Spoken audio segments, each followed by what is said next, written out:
Hallelujah. We're back on Sports by Brooks. Here in the South Bay, Los Angeles, live every weekday. Joined by Cam Smith, our producer, and a creaky mic stand. So we're going to be talking here in a second with Evan Rosenblum, TMZ Sports, the guy who helped to break the biggest story of 2020. It will be the biggest story of 2020, the tragedy involving the death of Kobe Bryant, his daughter, Gigi, and seven other individuals who perished in a helicopter crash over the weekend. We're going to be talking to Evan about that. Evan Rosenblum of TMZ Sports coming up. That'll be in short order. And then we'll talk to Tim Brando, who's on the road as usual during college basketball season. We haven't got a chance to check in with Tim lately. Of course, long time. I don't need to introduce him. I mean, you know who he is. He's on television every 5 minutes. And now he's doing really on television every 5 seconds. And so we're going to talk to him about college hoops. Not too much, all right? We're not close to the tournament yet. But we're going to get kind of an overview of the state of college basketball, where that is. He's going to help us with that, hold us by the hand. And then also we'll talk about some of the new developments coming out of college football, namely Bo Pelini, which is this is like Lane Kiffin-esque at Ole Miss. Bo Pelini getting hired at LSU as defensive coordinator. I don't think we've talked to Tim yet about Mike Leach and Lane Kiffin in the state of Mississippi together, which is great, doing a do-si-do. And knowing Tim, he'll have a lot to say about that. We'll get his Super Bowl pick. Of course, Tim does the NFL as well for Fox. He does everything. College hoops, NFL, college basketball, and college hoops. I guess that's the same thing in college football. So who else does that? I'm not aware that anybody does. I guess maybe does Gus Johnson do NFL? I don't think so. I think he's the only guy that does all that stuff. So we're going to do that with Tim Brando. And of course, the Super Bowl is coming up this Sunday. And we'll have more from Miami as well as the week goes along here on Sports by Brooks on Fancred. One of the great stories as we await Evan Rosenblum of TMZ Sports here in a little bit is a story that my perception is, and I can't wait to get Evan on because I want to find out where this story came from. And we have plenty on it at the moment to talk about before Evan joins us. And that is the idea of changing the NBA logo, right, to an outline of Kobe Bryant rather than the current outline of Jerry West, which is the only logo that all of us know. Listen, I'm, old sports fan, like maybe a lot of you are, and I'm not really excited about any change, right? The logo thing, it's a tradition. We can't have that. But listen, think back for a second. Just open up your mind, right? Maybe it takes doing a few hits of whatever it is. And here in the state of California, I can say it. Whatever it is. Open up your mind for a second. Chill out. Get away from people, right? Whatever it is. If you're in the car, just stay in the car for a second. Listen to this. All right? All right. So, and we actually had the video. Think about the circumstances of Kobe Bryant's passing. It happened just a few hours after LeBron James passed him on the all-time scoring leaderboard. And there's probably not going to be a more meaningful moment in the context of statistics in Kobe Bryant's life and in the life of Laker fans who really have an affinity for him than that moment, right? So he perishes, sadly, just a few hours after that takes place. And because of that, and again, we may end up, by the way, Cam, we may end up playing this video, which would be cool if we have a chance to do it. I didn't think we were going to be able to do it, but we might be able to now. But because of that, after he passed Kobe Bryant in Philadelphia which would have been Saturday night, LeBron James sat down. I mean, how many times has he done this? Never. And he talked about Kobe for 3-4 minutes, just talked about him. And of course, he's in Kobe's hometown. He breaks the record that Kobe had set. It's not a record, but it's third all time. And he does it in Kobe's hometown of Philadelphia. And he spends 4 minutes talking about Kobe like he never has before. This is right before Kobe is killed. What are the odds of that? And when you hear LeBron talking about Kobe, he very well could be talking about him. You know, he can't do it now because he's too emotional. Everybody is. But weeks later, or in some documentary 5 years from now, he probably would be saying the same words and remembering Kobe. It's surreal what took place Saturday in the context of what took place then hours later in Calabasas on a hillside. So we have that. That's astonishing that took place right now. The other thing about this logo thing, and that's what this is all really about, is who is the logo? Who is the logo right now? Who is the person who's outlined on that logo? Who is that person? The person who precisely was the individual who brought Kobe into the league. The guy who, and you heard Dave Smith tell the story yesterday of how Kobe got drafted. And there was only one guy in the NBA that was really,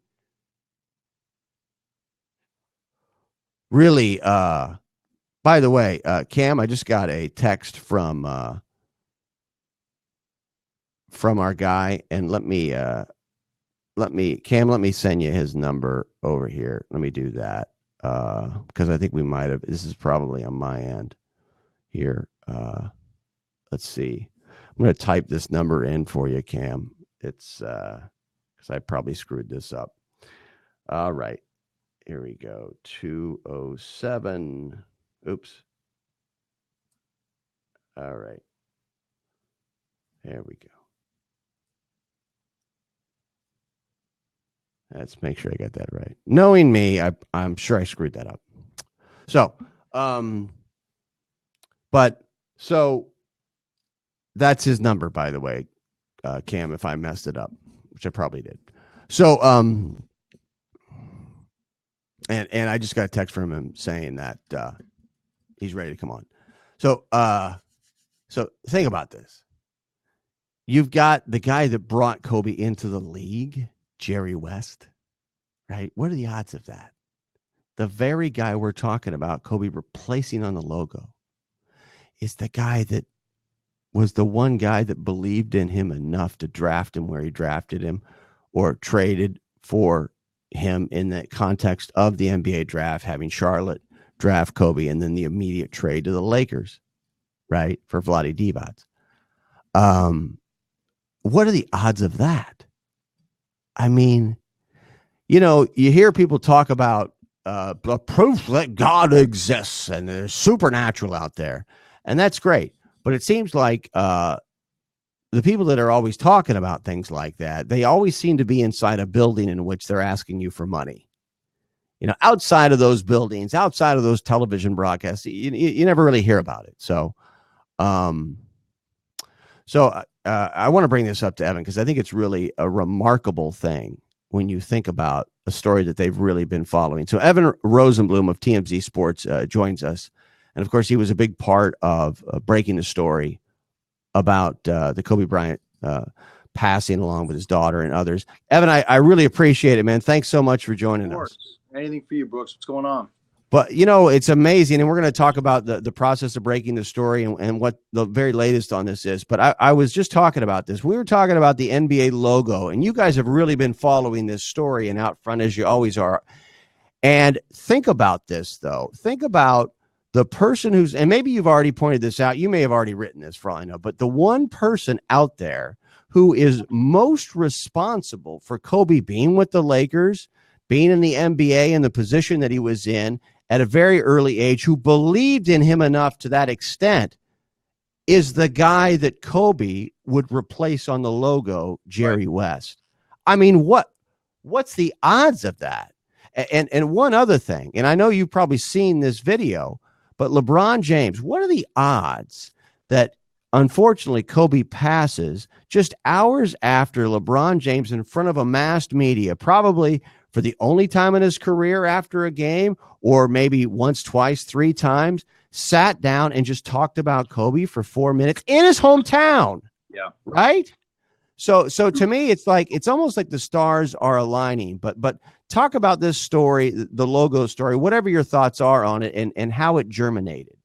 Well, the logo story is picking up a lot of steam. It's moving very fast. There are some very influential, powerful people out there who are breathing life into this, and it's starting to really move fast. You've got we talked to Paul Pierce about it. Jamal Crawford's been pushing it. Now we're talking about guys like Justin Bieber, Adam Levine, like mainstream pop stars are pushing this, along with heavily respected NBA players. We were talking about Kevin. We have Kevin Hart on the website. Vanessa Hudgens, a lot of big stars are pushing for this. There's a petition going around with more than 1.7 million people. Now, this is the difficult part of the conversation when you talk about the logo. We were just having a discussion in the office, and there are a lot of people who feel like, look, you can separate some of the darker moments in Kobe's life when you're talking about the tragedy of the helicopter crash and his daughter dying, and you can be sympathetic and you can have emotions and you can feel terrible and have all these feelings about Kobe's death, separate of the darker moments in his life. But a lot of people in our office are pointing out, when you make him the logo of this global organization like the NBA, you can't separate those things. And a lot of people in my office are saying that.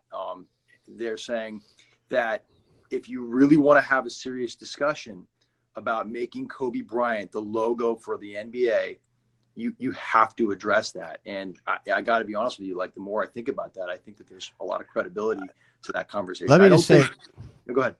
Let me just say this. That implies, and I'm not saying there's any issue with Jerry West's personal life. For all I know, he's a perfect guy. But Sure. Every person who's ever had a statue made of them or a logo made of them has foibles. We just don't know about them. Sure. That is implicit in the human condition. And that's why I don't like statues. But if that was the standard, Martin Luther King wouldn't have a statue, because we have lots of documentation about his personal life, thanks to J. Edgar Hoover and the FBI. And I'm not saying anything that people don't already know. So I think the idea that Kobe, now I understand it's a little more public than a lot of other things, but we all have our own secrets that we'll never tell anyone. That is really inherent. That goes without saying, but maybe it's something that needs to be said.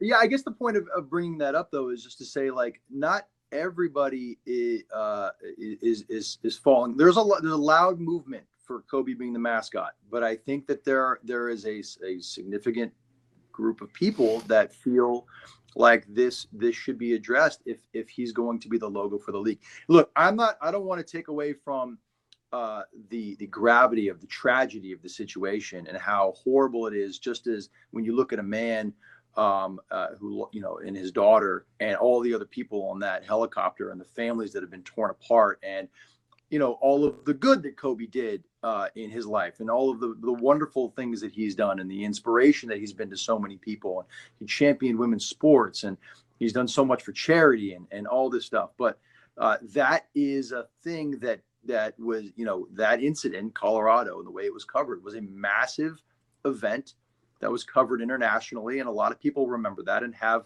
strong feelings about that. And when you talk about, like, remembering him and feeling sorry for his family, that's one thing. But I think that if this continues to move forward, I think that you will see that becoming a part of the conversation as we move forward with that. Visiting with Evan Rosenblum, of course, TMZ Sports.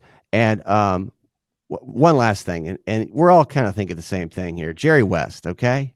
Jerry West, as I said before, of all people, the one guy who's responsible for bringing Kobe into the league. And you can picture in your mind this virtual passing of the baton in the league and what that represents, right?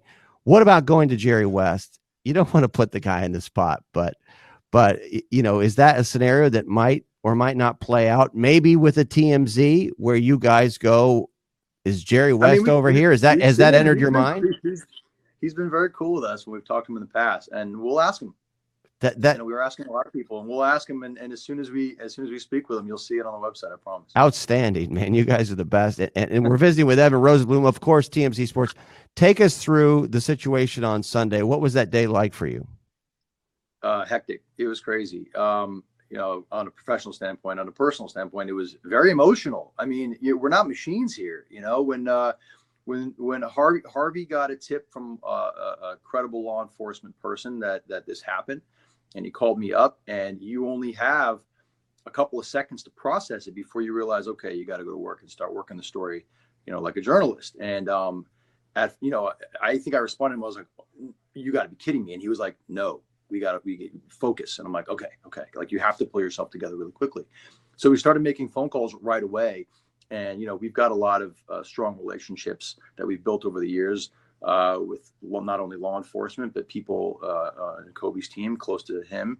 And we were able to confirm that multiple people familiar with the situation, including people from Kobe's camp who had direct knowledge of the situation. So the insinuation that the family didn't know before it published is wrong. They did. I know that for a fact. And and as soon as we were able to confirm that and know that the family knew, we put it up, and then it just we went into what we do best, kind of reporting on breaking situations and gathering as much information as we could. I listened to a press conference from one of the sheriffs yesterday here in Los Angeles on a local radio station, and they still have not released the identities of the individuals who were involved in the crash. What are your thoughts on that? Or why would they not do that? They've got a tough job to do. Unfortunately, the way that the helicopter crashed into the mountain was at a very, very high rate of speed. And from what law enforcement and other authorities have said, the crash scene is a mess. The aircraft was annihilated. It was blown into smithereens. And trying to think of the most sensitive way I can say this, but the insinuation is that identifying the bodies is a difficult task because of that circumstance. If you can kind of right. I absolutely get what you're saying. Yeah, it's I know what you're saying. And so as you guys continue to follow this story, I know you've had some photos. I mean, what is the strategy going forward as you guys, when you team up every morning or every night and have your meetings and you're following this story? What are your aims now as you continue to follow it? Well, everybody wants to know what caused the crash at this point. I mean, that's what everybody wants to know. I think a lot of people not only are curious because of what happened, but I think a lot of people are scared. They want to know what they can do to help prevent these kind of tragedies moving forward. If you know somebody, have a loved one that travels on small aircraft like this, whether it's a helicopter or a private plane, you want to know that you're doing everything you can in your power to make sure that you are putting your life or a loved one's life in the hands of somebody responsible and capable of traveling safely, and that the company that you are getting into business with, that you're flying with, is doing everything that they can do as a company to ensure the safety of the lives of the passengers. And in this particular case, it seems like, and this is just what I've taken away from law enforcement and the officials who are talking about this, and pilots that we've spoken with as well. It seems like the weather it seems like the people who made the decisions about flying could have been stronger about the weather warnings and maybe even taking the helicopter out of the sky earlier before they got into this very bad weather situation in Calabasas, where the fog was so thick. It seemed impossible to see and put the pilot in a really difficult situation, even for an experienced, accomplished pilot like this man was. Interesting. Visiting with Evan Rosenblum of TMZ Sports. And before we let you go, is there any indication that you can see that there may be more information to the extent that you're describing maybe between the Burbank Airport traffic controllers, maybe between the conversation that went on inside the helicopter with the experienced pilot, a very, very experienced pilot, and anyone else. Is there anything? I mean, I don't think that we're going to have a black box. I know you guys have reported. There is not a black box. We've confirmed that there was not a black box on this particular aircraft, and I didn't know this before covering this case because we don't really do a lot of plane crashes or aircraft crashes, but I thought that a black box was standard on aircraft, and it is not. As a private small aircraft like this, it is not required to have a black box on board. They're expensive, and a lot of companies opt not to have them. Also, small aircraft like this don't crash very often, from what we've been told. Unfortunately, there's no voice recovery. There's no black box in this particular situation. But we've been told by multiple people who are involved in this investigation that the investigation team that's working on this, they're very good. They're very thorough. They will get to the bottom of this, and we'll have answers very soon. And this is me talking, but it really was astonishing after this story came out to hear people still saying, well, it was TMZ. I had to have more confirmation than that. I mean, just what, can you just address that? Because, but first off, I just want you to know, and you already know how I feel. I've been saying it for years, that you guys are the vanguard. You're out front. You're more credible than everybody else. People actually took your story on main media and screwed it up. But what, do you have a response to that? Well, look, I mean, we've been around for a long time, and we've handled very sensitive stories in the past, and we understand the gravity of the situation and how important it is to be thorough and correct and multiple sources, corroborating stuff before we publish, and we take that very seriously. I understand that people don't want to believe this particular story, and I get that. And I was talking to a friend of mine yesterday who said, look, people just want to be angry because it's an right. angry situation. The death of a hero like Kobe Bryant, a lot of people are upset about that, and they're looking to direct their anger at an easy target, and we're an easy target. But I can assure you that from our end, we did everything we could, and still are, and continue to be as thorough and careful and sensitive as we can before we publish a story. And that's the way we've always operated. That's the way we'll continue to operate. And so we can follow it on tmzsports.com, TMZ, and FS1. When are you guys on, and when can we see you on weeknights on FS1? We're on weeknights at FS1, usually around 9 o'clock. Sometimes we get bumped for live sports, but usually you can see us at 9 p.m. Pacific time weeknights on FS1. And also, we're keeping you up to date on the website, tmzsports.com. Follow us on Twitter. I'm just going to plug everything. Twitter, Instagram, YouTube, everything. You need to. Trying to keep everybody. Yeah, I mean, that's the way of the world these days. So we're trying to keep everybody as informed as we can across all of our platforms. Outstanding job, and keep doing your thing. I can't thank you enough for popping on. Thank you so much, Evan. No, thank you, Brooks. I appreciate it. Have a good day, man. That's Evan Rosenblum of TMZ Sports, executive producer and on-air host. Of course, he's the lead host of TMZ Sports on FS1, and as you heard him say, 9 o'clock Eastern on FS1. And I mean, this is serious business, what we're talking about, obviously. But they broke the story. They got it right. And you heard him say, and I'm glad he said it, he volunteered, that they reported it, right, after they knew that the family knew about it. The Bryant family knew. So we now know that from the guy who helped break the story, who was there at the very beginning. Now we're going to go out and talk to Tim Brando. Of course, needs no introduction. The guy's everywhere. He does NFL. He does college hoops. He does college. He is the oracle of sports right now. There's no better person literally to talk to about everything. And a guy who I'm sure also has thoughts about the tragedy that happened on Sunday. But first, thanks so much, Tim, for taking the time, man. I really appreciate it. It's good to be back with you, Brooks. And yeah, it's Paul that was across, I think, everyone in sports over the weekend. Jim Jackson and I were just about to go on the air, literally 10 minutes before we went on the air, when we first heard about the TMZ report. And we got the backup information, the so-called confirmation second source, if you will, a couple of minutes before we went on the air for Minnesota and Michigan State on Sunday. And it's not the first time I've been in situations like that. You got a packed house, Minnesota coming off a big win on the road at Ohio State. Michigan State's 11th ranked and coached by a Hall of Famer, and you're thinking, okay, we're juiced, and then all of a sudden dial it back down. Being energetic or enthusiastic would have been inappropriate given those circumstances. So, you get through it. You just get through it.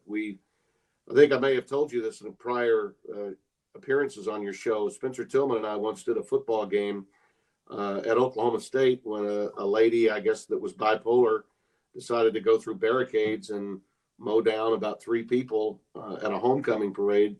And we were walking across body bags on our way to the stadium and had to begin that game with an obituary. And, it's just tough. When you're doing live events, when you're doing live sports, you're at the mercy of what's going on live at that particular time. And many times it could be that, or it could be a tornado hitting the Georgia Dome, as was the case back in 2008, I think it was, when I was calling the SEC tournament. Those are all horrible things that have happened. But in the case of the loss of someone like Kobe Bryant, you're talking about a figure that is one of the biggest in the history of professional sport of any kind, and the ramifications of it and the impact of that kind of loss resonate everywhere, not just in that particular, which would be the case at the football game that I was discussing, or at a basketball tournament when a natural disaster is happening in the middle of your calling a ball game. So it was unique, but at the same time, you call upon in those situations, the notion that your game is on and you've got to call it, but it is hardly the most important thing in the world. When you're normally you're trying to convince people how important it is for you to watch this game. Right. And in that situation, that scenario, you simply cannot have that kind of tone.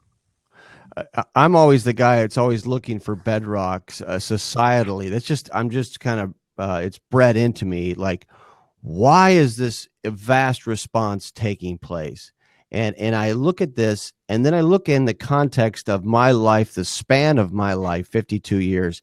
And I wanted to ask you this question because not that it wasn't appropriate, it was appropriate, the responses that we've seen. But would this have happened to this extent, this kind of outpouring response around the world, had this been a similar situation 25 years ago? Would it have been similar? No, it wouldn't have been, because of the social networking days that we live in today.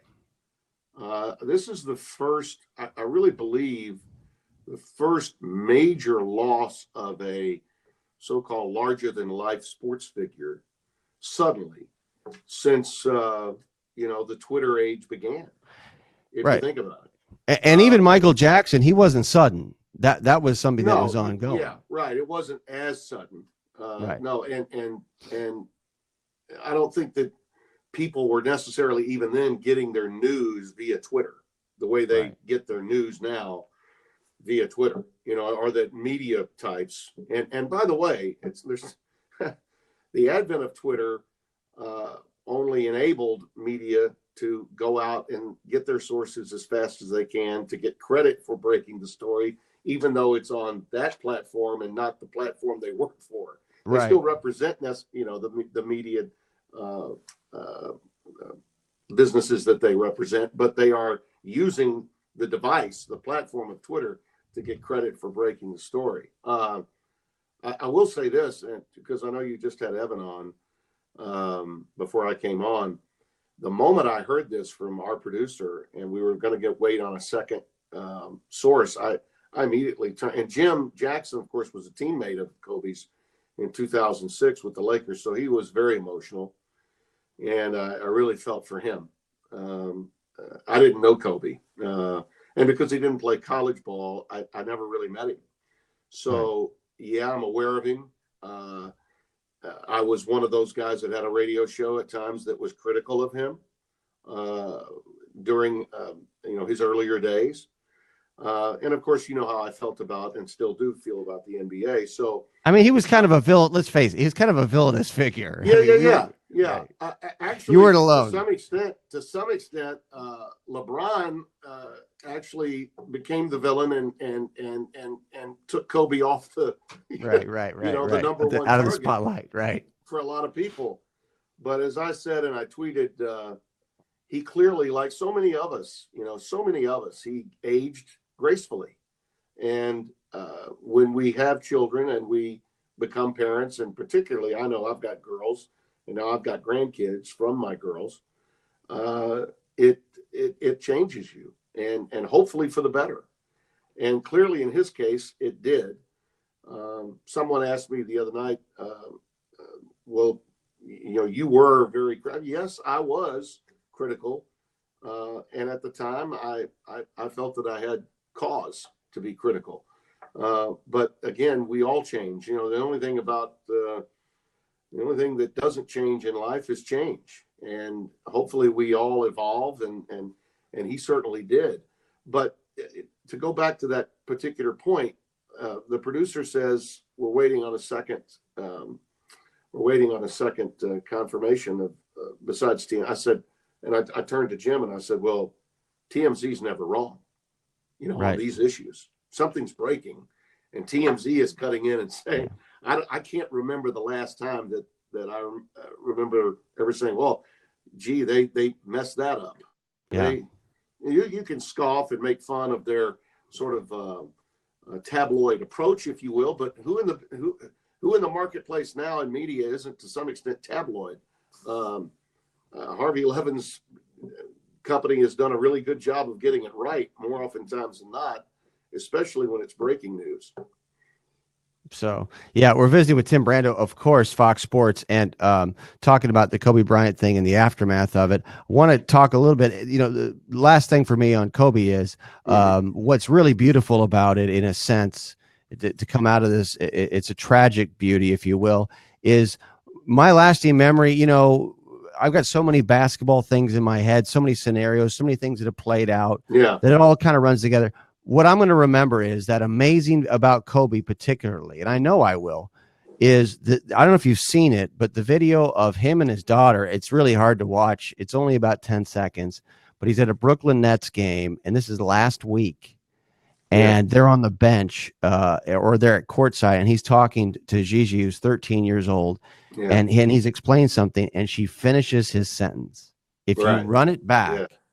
Yeah. I mean, that's when I'm getting chills telling the story. And then I'm looking this morning at the gesture of UConn, because Gigi wanted to play. This has a basketball. I mean, obviously it has a pro, but it has a college. And to me, that is such an inspiration to me, that what Kobe has done with his children. And I thought of you, and I thought of your family, and how we get to enjoy your family on Twitter. And in so many ways, Twitter has really been wonderful. But this to me is so devastating in the context of even college basketball, and the fact that she could have been a force for UConn down the line. That relationship, you see those pictures. I don't know that there's a parent alive that can't look at that and not go, wow, we that's fueling, I think, so much. Absolutely it is. And that's something that all generations can identify with. My youngest daughter, Tara, is 29, and she wanted to be a broadcaster and was a broadcaster, and she's in a little bit of a sabbatical now with a child and a husband who's in his residency in Mississippi for plastics. So if you see less of a chin in the future, you'll know I got a deal. But she went with me to shows. To see live with Regis and Kathy Lee at one point when I was in New York at CBS, and she was asking me questions about the floor director, and then at ball games she wanted to go on road trips with me by herself, even when my oldest daughter didn't, or my wife didn't, and she's sort of wired like me, and so that's you too. Give yourself some credit. I mean, they're the parent part of that whole idea of the journey maybe being similar, or part of her thinks that, Dad's kind of cool. I like this path. I think I might want to go this route. I don't know how many times I've started a sentence and she probably finished it for me, Yeah. And I think you're right. That's exactly why we identify so much with the pain and anguish this must be for her older sister and younger sister, those that are left and their mom, because, they'll forever be not just without their husband and dad, but also their sister. And we'll never know.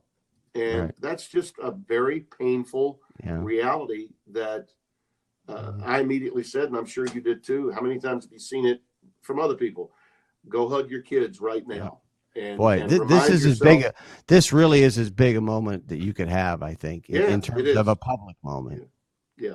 It's amazing. So, visiting with Tim Brando. Now I want to talk a little bit about college basketball, what you've been doing with your Whistle Stop tour, which is just amazing. If that's not a reality show, I don't know what is. We got to get you on Bravo or something, because I know there's a lot of fun going on there, off the air. But so here's what I'm hearing from people talking about college basketball. If they do, unfortunately, they don't enough. When it comes to college basketball this year, there aren't any stars. There's nothing to get excited. Well, first of all, college basketball has become a function of the tournament. But is that an issue, you think, the whole idea of there aren't any stars? And give us kind of a state of college basketball from your perspective, where it is right now. Well, at the risk of sounding like the grumpy old man, which at times I know I do, and I joke with my friends that there's no I in team, but there is in Timmy B. I believe college basketball has forever been about team, not about individuals. And that was even when Magic was Irvin, and he was also playing with Greg Kelser. And Greg Kelser was getting as much attention at Michigan State 40 years ago in 1979 as Magic Johnson was. And Carl Nix on Indiana State. Yeah, thank you. And there are so many examples of that. So, when I go into a building and it's juiced like the Garden was for Seton Hall and St. John's, and St. John's isn't as good as Seton Hall, but Seton Hall's got arguably the player of the year in Miles Powell, and they got 4 other guys that are 6'10" or better. They look like Kentucky in Pitino's Walter McCarty days back in the 90s, the Mashburn era, in the 90s. And not many people are identifying with Seton Hall at this stage because they had some early losses. Powell was out with a concussion for a couple of weeks. They lost a few. They're really, really good. Now, they got a date with Villanova coming up. If these two teams can stay unscathed between now and February the 8th, mark that one down, because that's a game on Fox. I'll be on hand for it. I think Donnie Marshall's going to be with me, or Jimmy Jackson, one or the other. But that game will be at Villanova on February 8th, and that'll be for supremacy in the Big East. Brooks, I don't think there's a team in the Big East right now that I could rule out of being potentially in the NCAA tournament. The league is that good. Even Providence, who was really struggling non-conference, has a winning record in the league right now and has turned it around. The Big Ten is loaded. Only bad team is Fred Hoiberg's Nebraska team, which he's had to completely retool. But Rutgers and Penn State and all these teams are really good. The teams that are struggling are like Ohio State and Michigan. And both of those teams, I think, are capable of making it to the second weekend of the NCAA. So it's, we're missing dominant teams. Yet some of the teams that have great brands, like Duke, like Kentucky, are still very good, might even be some of the best teams in the league, in the country. But there are 35 to 40 teams that probably think that they could get to the tournament, that they could get to the Final Four of the tournament. And of those 40 teams, probably 15 to 20 are conceivably capable of winning it. And to me, that's just fantastic. I think that makes for a great end of February. I think it makes for a wonderful conference tournament week, championship week in early March. And if you're a fan of college basketball, you know all these things. If you're not a fan of college basketball and you need stars to latch onto, you'll find out about them. They exist, but you'll find out about them once we pare this thing down. Mass media just won't go there until we're in that last week of February or first week of March. And it's been that way in college basketball really for about the last 15 years or more. It's easy to dump on college basketball now. It's got a lot of issues. The image and likeness thing that the NCAA is slow to respond to has something to do with that. There are aspects of the game that I think need to be rectified. With the game does get slow at the end. We have way too many looks at the monitor for very obvious plays. We need the officiating to be nationalized so that we're not currying favor to this group or that group when decisions are made on how games are going to be called. But by and large, I still love it a lot.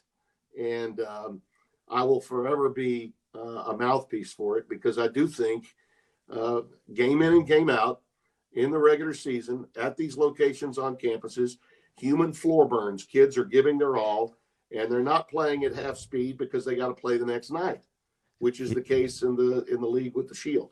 Let me just tell you, here's some breaking news. If you're watching from Los Angeles or a big city, whatever it is, and you live off Twitter and social media, if you go to Assembly Hall and you watch IU play Michigan State, guess what? It looks the same way it looked in 1981. Hasn't That's changed. Right. Yeah. These arenas and college basketball, and you just described it with the Rutgers, and now you see what's happening with North Carolina. It regenerates itself somehow, some ways. Other schools come to the fore. So, folks, college basketball is every bit as big in the centers of college basketball as it has ever been, and it continues to show the same processes that it always has. And I'm looking at over here. And Tim, I've got about 5,000 questions, and I got a limited amount of time. I'm dying. Right. What am I going to ask? I want to make it count. And so I want to ask, and I want to take advantage of your expertise. And in particular, let's go to college football, because I think my heart goes out to LSU fans, and because please, folks at LSU, enjoy it. You freaking deserve it. You really deserve it. People don't realize how much LSU fans deserve. But right now, it's like, oh my God, what's happening to the staff? Coach O really doesn't have this long-term profile that a Saban or a Dabo has. And we just lost the guy in Joe. Let's just start with Joe Brady. We just lost that guy, and he was the savior. And now we're losing Aranda. And now, okay, we're going to bring in Bo Pelini. We love Bo Pelini. Believe me, I think that's a great hire. But so give me an assessment, though. I want to know what you think about Coach O and the LSU program. Are they going to be able to sustain this success? Yes, with a capital Y. And the reason why is because Orgeron is a guy that will captivate not just the players to run through a brick wall for him, but any assistant coach worth his salt is going to love working for him, because like Dabo, he builds an environment of tranquility and happiness and joy. Brady and Emsinger is an extraordinary example of what you're absolutely. And Steve Ensminger, just because Joe Brady is gone, suddenly isn't falling off some turnip truck in a sugarcane field in Louisiana and incapable of calling a third and long. So they will be fine in that respect. And getting Bo Pelini is like having a second big-time head coach. And by the way, if you look down the list of analysts that Coach O had, it includes John Robinson, the great John Robinson of USC fame, who's now 81 years of age. I had the honor with Spencer Tillman of being on hand just before they flew out on that Wednesday. I did a basketball game. It might have been the Seton Hall game, whatever that was, a week and a half, 2 weeks ago. And I flew into Baton Rouge along with John Lombardi, the grandson of the great Vince Lombardi, to help present the Lombardi Award, another trophy, to Joe Burrow. And spoke briefly before the team and to Joe. And as soon as we got through, they got on the buses, went to the airport, and flew to D.C. To see the president and enjoy their time there. This was all going on at that time. Brady had just left. Aranda was being discussed. Orgeron could not have been in a better frame of mind.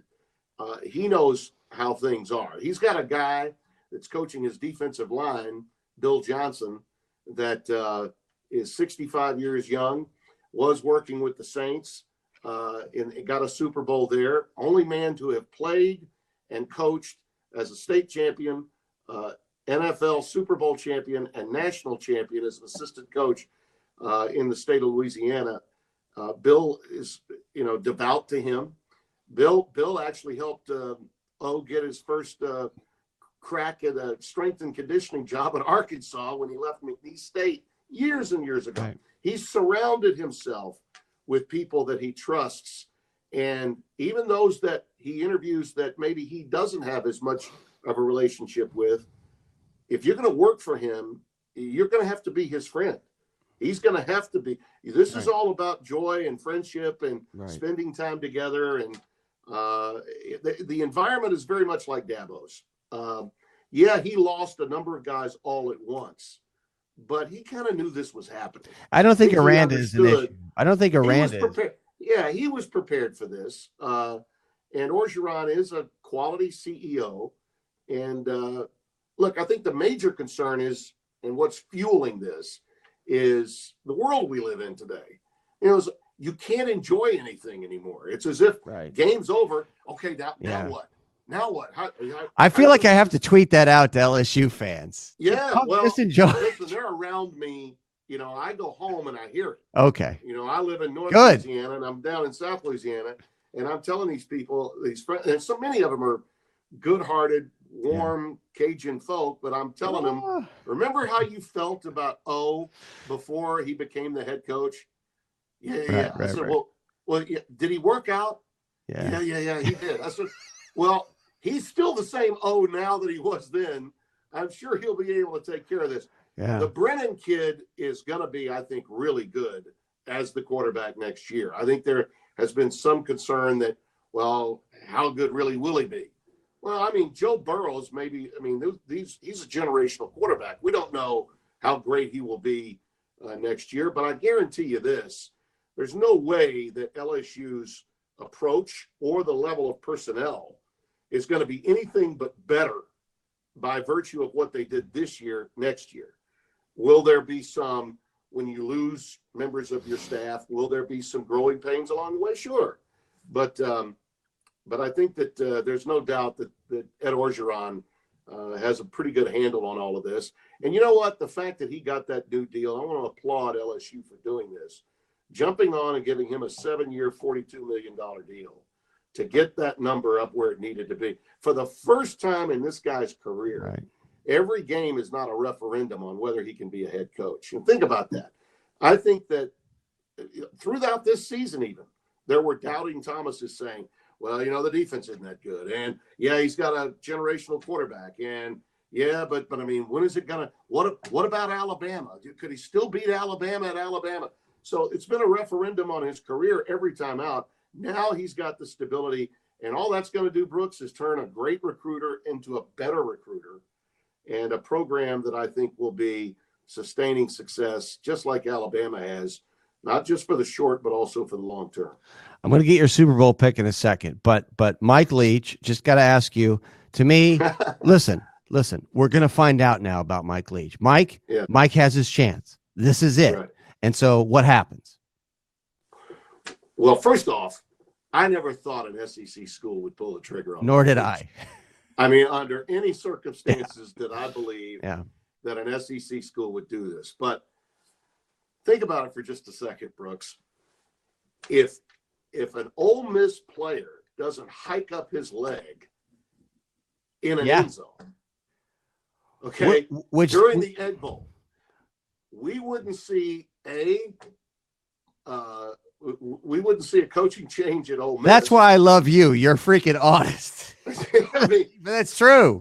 We wouldn't see a coaching change at Ole Miss, and without the coaching change at Ole Miss, there's no coaching change at Mississippi State. Yeah. So that player hiking up his leg in the end zone is responsible for the Pirate to being in Start Vegas, and responsible for Lane Kiffin, of all people, to be at Ole Miss.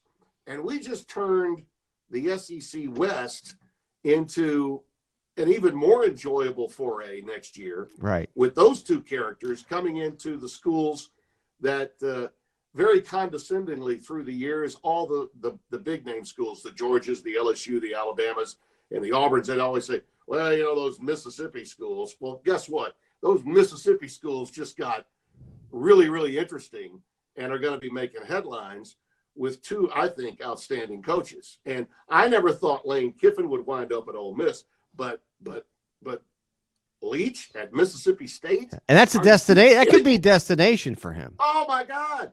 And they will get players and they will have their moments. And it's just going to make it all the more entertaining. So Super Bowl, before I let you go, I like the 49ers, and I think this is going to be the beginning of maybe a mini dynasty, a little bit of what we saw Kyle's dad do in Denver, Mike.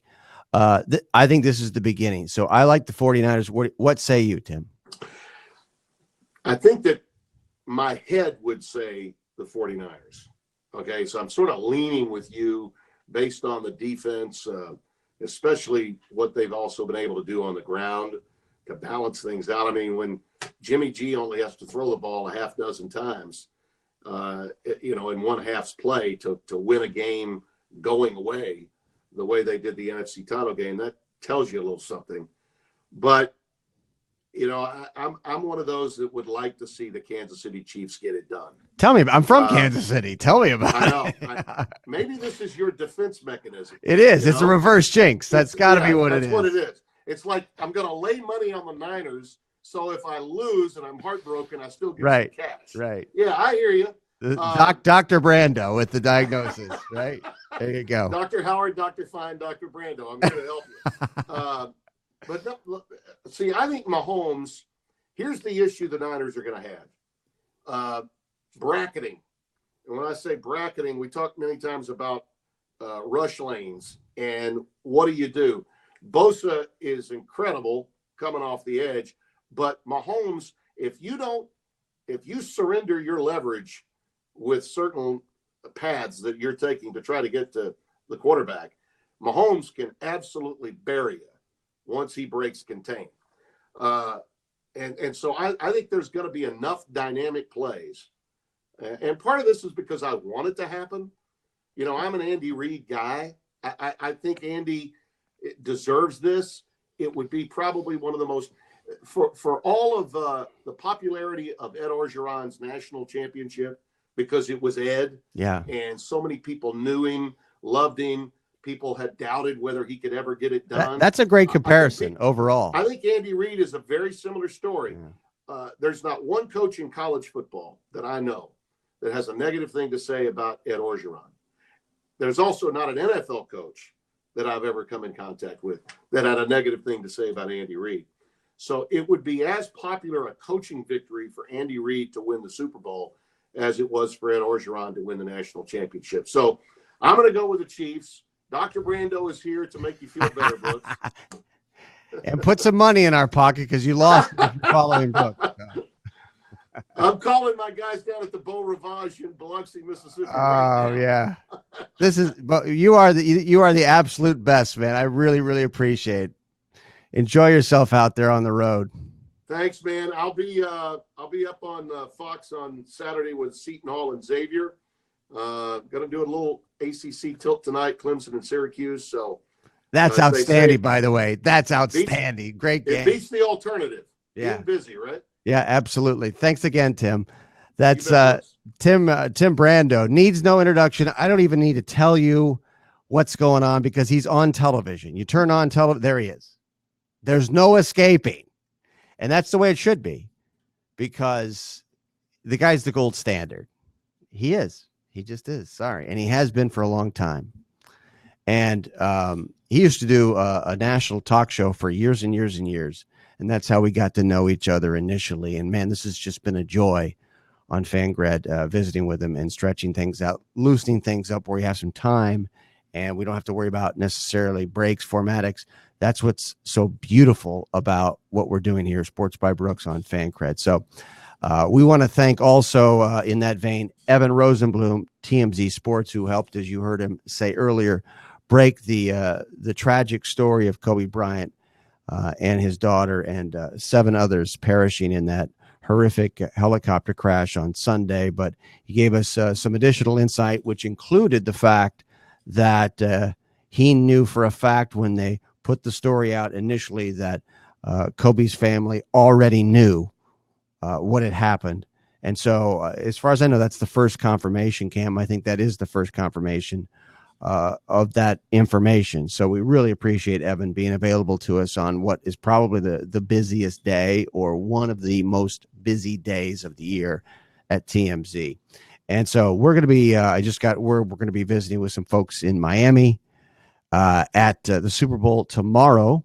Look forward to that, and giving you some perspective on the sports business side as well, coming up tomorrow with the Super Bowl in mind. And so for our producer, Cam Smith, I'm Brooks Melchior, live in Los Angeles. We do it every weekday, Monday through Friday. And I'd like to remind you that you're watching Sports by Brooks on Fancred. So long.